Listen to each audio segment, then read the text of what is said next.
Jangan kebiasaan dah. Kalian itu mengganggu saya kalau lagi istirahat di malam hari. Bukankah kalian yang kompak tanggung jawab atas keberadaan suara yang bising setiap malam di telinga ini? Bukankah kalian yang menyerukan tanggung jawab itu sekerja sama kalian? Tumben-tumbenan kok sepi. Ntar kalau udah ketahuan seolah permintaan,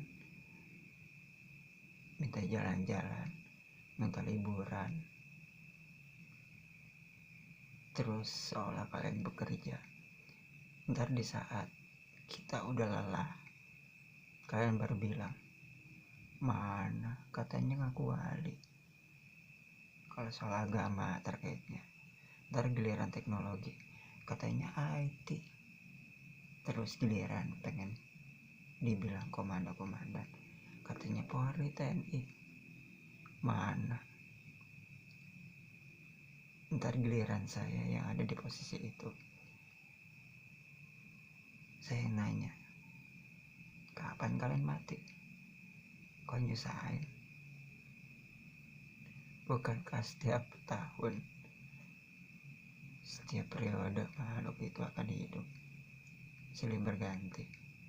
Mana yang kalian bilang saya ini calon seorang masa depan? Yang disebut masa depan itu orang yang memiliki keterkaitan kapan lu meninggal. Intinya nyumpahin mati, bukannya nyumpahin berkah usia. Kalian ada-ada aja. Manusia masa depan itu manusia abadi, akhirat bukan dunia. Jangan mau dibodohin. Intinya manusia gak pernah buat janji cuma pengen dibilang Mahdi. Manusia gak mau juga dibilang Dajjal, karena emang bukan faktornya manusia, karena emang pikirnya iblis, maunya instan tanpa bekerja. Intinya itu. Ada orang yang pikirnya kayak Dajjal, iblis. Sayangnya dia menikahnya sama orang Islam, menikahnya sama istrinya yang bercocok tanam, ngerti tentang agama, tentang Al-Quran. Makanya diselamatin tuh, bisa diselamatin. Tapi gak bisa dia dunia dan akhiratnya, karena faktornya akhirat itu sendiri-sendiri pada umumnya. Ibadah seperti menikah cuma sebagai alat ukur sunnah yang mewariskan kewajiban dalam fardunya.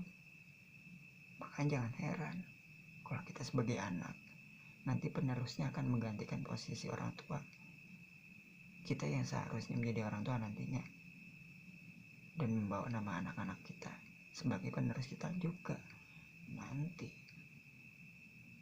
Kalaupun emang bukan jadi orang tua, ya mungkin kita sebagai pelaku almarhum yang udah tiada usianya. Ini itu aja. Juli tahun 2026, momentum nih, lisan yang biasanya gue agak lambat mikir-mikir, sekarang gue mulai lancar ucapan ini.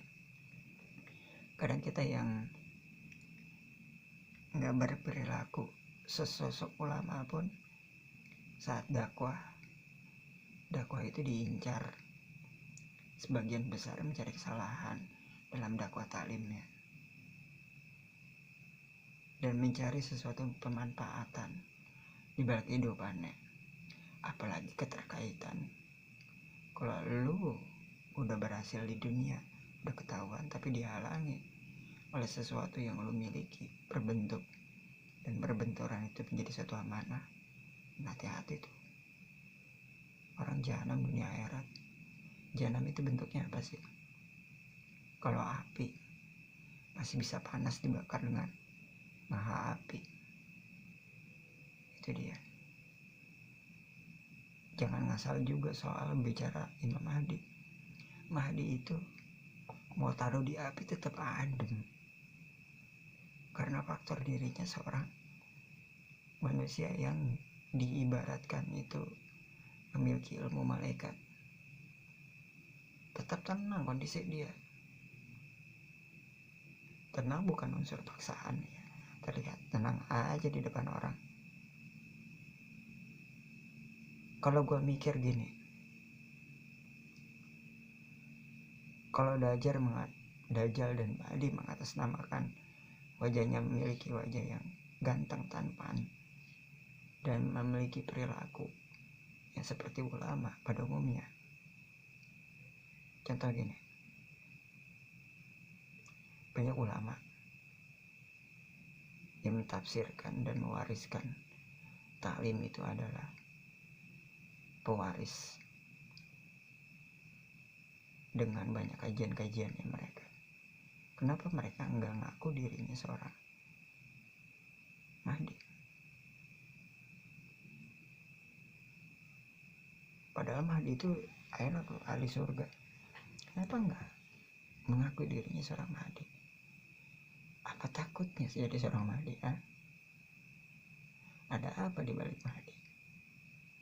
Kenapa orang menjebak seorang itiraf yang memang takdirkannya seorang wali? Misal pada dasarnya yang kalian tontonkan ini adalah seorang pelaku itiraf yang sedang bicara ini di depan tasbih Wama Ghairu Shogir sunnah.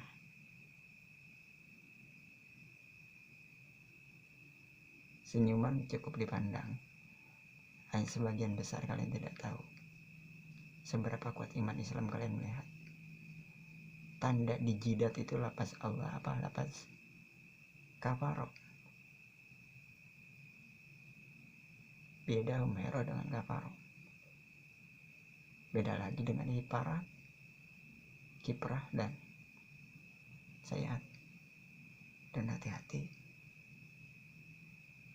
ketika kalian bilang dunia itu lama, tiba-tiba kejadian besar melanda dunia. Ketika manusia itu bilang bahwa ini hanya sebuah pergantian peradaban, tiba-tiba esok nggak ada lagi yang hidup, hati-hati juga. Maka Allah itu cantik buat segala sesuatu konsepnya. Jika hina-hinaan, fitnah itu selalu datang bertubi-tubi kepada orang yang tak bersalah, apalagi memiliki catatan dunia tentang kebaikan atau sebuah kepemilikan dalam pengampunan dosanya, maka ingatlah, dirinya tidak perlu minta banyak tentang musibah dunia atau segala sesuatu balasan ucapan lisannya. Namun Allah membentuk itu dengan malaikat-malaikatnya. Pada umumnya manusia memiliki malaikat-malaikat tertentu untuk membandingkan antara baik buruk manusia yang telah dinilainya dan didapatkan amalan-amalan baik dan buruknya untuk dijadikan star finalnya. Ketika itu barulah kalian ketahui bahwasanya kitab yang kalian sucikan, yang maha mensucikan seperti Al-Quran, pada umumnya pembahasan di luar nalar itu akan terbukti. Jelas adanya keterbuktian dunia itu dibentuk dalam konsep yang amat cantik. Itulah Islam, agama yang dibenarkan. Jangan heran di Eropa saat ini setiap tahunnya melambung tinggi orang masuk berbondong-bondong masuk agama Islam, agama yang ditentukan Allah, agama yang baik untuk surganya. Sebetulnya bukan kita yang berbondong-bondong taklim dakwah untuk menyebarkan agama. Tidak perlu sebetulnya. Jika tahu pada dasarnya awal sejarah dimula dan di start dan diketahui agama Islam adalah agama yang paling baik dan paling benar, maka ketahuilah mereka mencari agama itu sebagai akurasi. Dunia mereka, akhirat mereka adalah maha yang disucikan, adalah kitab Al-Quran. Sebagai presisi, kitab yang paling dibenarkan, pembukuan yang paling dibenarkan dalam sifat teoritik mereka. Orang MRI bisa berpikir jernih dengan cara pola pikir mereka, presisi mereka, posisi mereka. Mereka akan mencangkup memorable cara mereka berpikir, potensi mereka dalam karakter berpikir.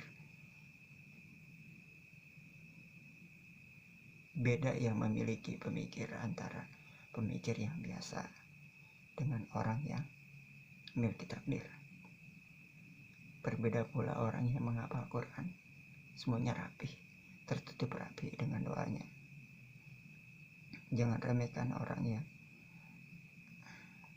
bisa baca Quran, yang mengerti agama, dan jangan pernah mengutip orang yang suka tahlil, tahmid, takbir, takdim, musta'al, takrir.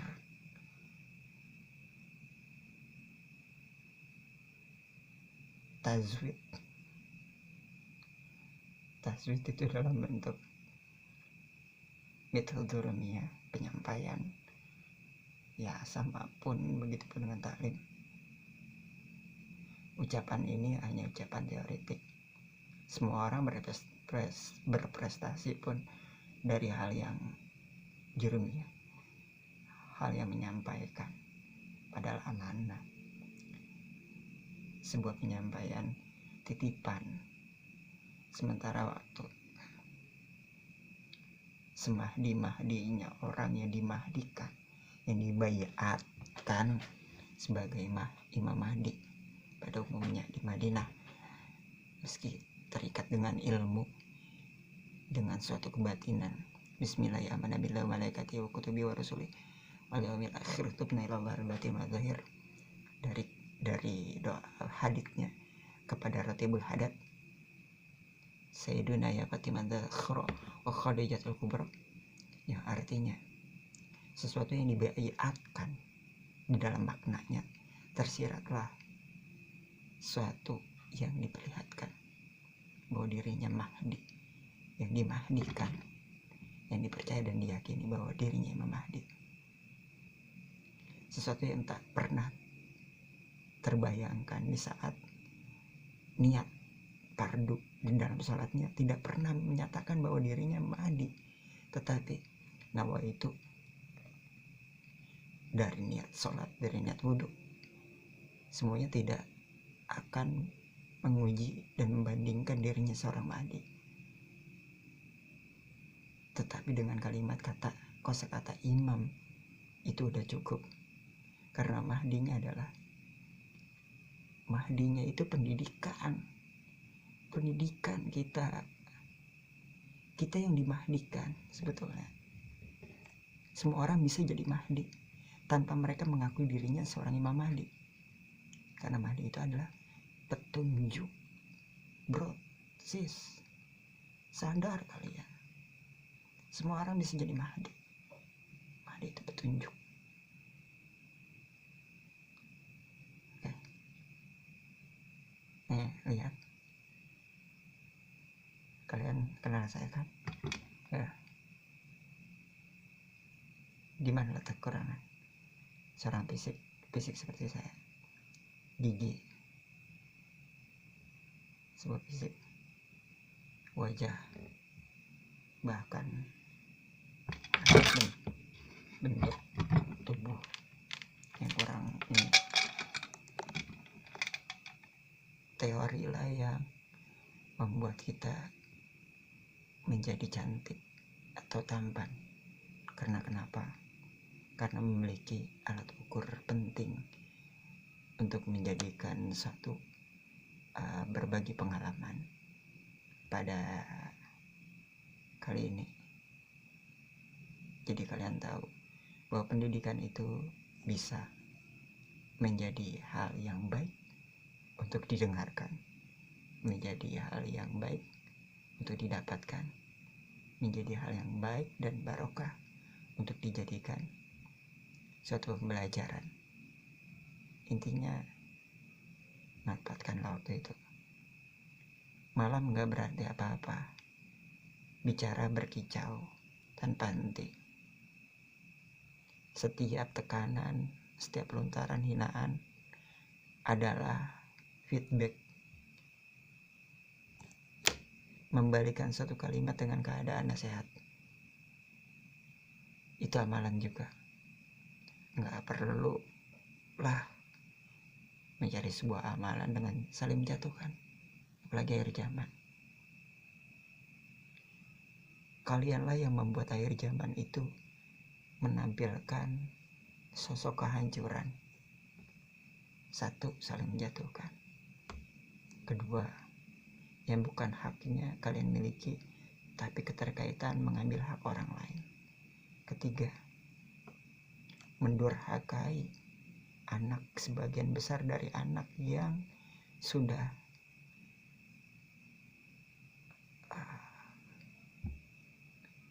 membina, muhasabah, merujaah dirinya tentang bagaimana menjadi sosok anak yang baik untuk orang tuanya tanpa diperlakukan durhaka sebagaimana kecilnya atas kebodohan dirinya di masa kecilnya. Begitupun anak tidak akan melakukan satu dosa seperti itu meskipun orang tuanya tidak akan memfasilitasi hal-hal yang buruk baginya. Semuanya berinteraksi satu sama lain, menopang. Tidak ada yang mereka pilah dalam kehidupan mereka. Antara mereka melakukan itu unsur keterpaksaan karena menjaga.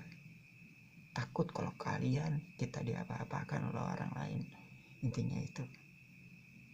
Kami perilaku anak bisa merasakan kepentingan orang tua dengan kepentingan entah tetangga, kerabat, saudaranya, bahkan orang-orang terdekat di bagian kehidupan mereka. Intinya itu.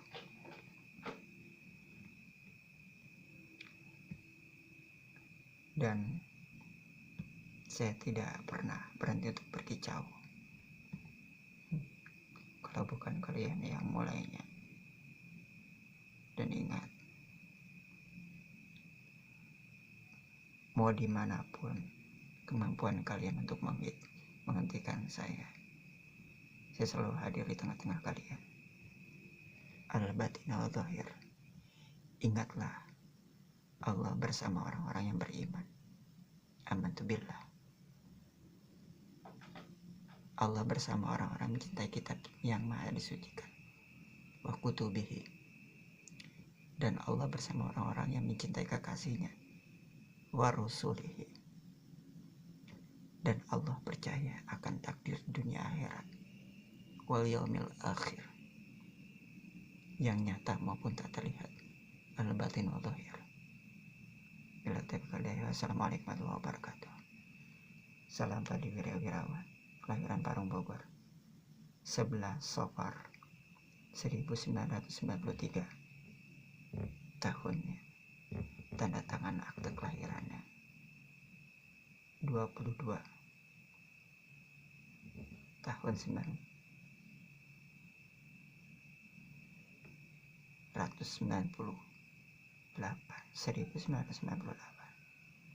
Tanda tangan kelahiran Paguyuban Pemersatu Nahdlatul Ulama dan Muhammadiyah. 4 mazhab ya.